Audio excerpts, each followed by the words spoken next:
Dua alasan kenapa keluar dari hubungan yang toksik itu susah. Pertama, karena sebagai manusia biasa, itu secara psikologis kita tuh memang cenderung memilih sesuatu yang familiar sama kita. Jadi apapun yang nggak familiar, meskipun itu baik, itu akan kita anggap sebagai ancaman. Contoh deh, lo mau ngerjain satu tugas baru yang sebelumnya belum pernah lo kerjain, lo belum pernah tahu. Pasti ada perasaan takut, ada perasaan nunda-nunda, ada perasaan overthinking, cemas gitu. Padahal sebenarnya mungkin tugasnya itu nggak sesulit itu, tapi karena lo nggak familiar sama hal tersebut, akhirnya lo cenderung untuk menghindari hal itu. Begitupun dengan hubungan. Mungkin lo tumbuh di keluarga yang memang menganggap konflik dalam sebuah hubungan yang terus-menerus atau saling meneriaki satu sama lain itu adalah hal yang normal, hal yang wajar. Terus kemudian ketika konflik, nada bicara lo tinggi, itu adalah hal yang familiar di rumah lo atau lingkungan terdekat lo. Jadi lo menganggap ketika itu terjadi di lo dan pasangan, ya hal itu familiar dengan lo. Jadi kita sebagai manusia tuh ngerasa kalau sesuatu itu familiar buat kita, kita akan ngerasa aman, meskipun sebenarnya itu belum tentu yang benar gitu. Jadi lo tuh lebih cenderung memilih, udah deh gak apa-apa berantem terus, yang penting gue sama dia.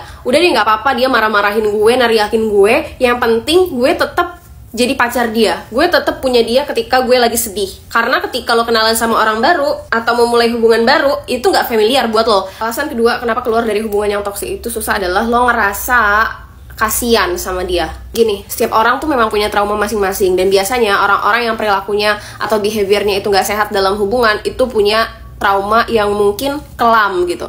Karena lo tahu cerita dia, karena lo tahu background story-nya gimana, lo ngerasa kasihan kalau ninggalin dia, lo ngerasa nanti dia sama siapa, lo ngerasa bersalah kalau misalnya lo tahu nih cerita dia dan apa yang buat dia jadi kayak gitu, tapi lo tinggalin dia gitu, tanpa lo mikirin diri lo sendiri gitu loh, tanpa lo mikirin apa sih yang udah dia perbuat ke lo tuh cuma manusia biasa yang capek juga gitu loh, lo tuh bukan pusat rehabilitasi untuk menyembuhkan orang lain, ingat itu. Jadi nggak bisa lo memaksa untuk ya udah deh gue sabar aja, ya udah deh nggak apa-apa gue mengorbankan diri gue karena kan kasihan dia kalau nggak sama gue sama siapa, karena kan gue yang paling kenal dia, gue yang paling tahu dia, masa sih gue ninggalin dia. Biasanya rasa kasihan itulah yang menghambat lo untuk cabut, yang menghambat lo untuk nggak mementingkan diri lo sendiri. Padahal harusnya yang harus lo pikirin itu adalah diri lo sendiri.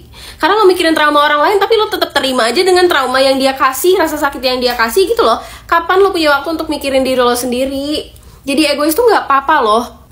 Jadi berhenti kasihan sama seseorang yang punya trauma tapi dia memperlakukan lo dengan buruk, dan dia bahkan gak ada keinginan untuk sembuh, gak ada keinginan untuk pulih, gak ada keinginan untuk memperbaiki dirinya gitu. Berharap lo bisa nyembuhin dia tapi dia perilakunya semena-mena sama lo gitu. Lo pikirin lagi. Coba komen di bawah, menurut lo hal apa yang paling susah untuk meninggalkan hubungan yang toksik itu?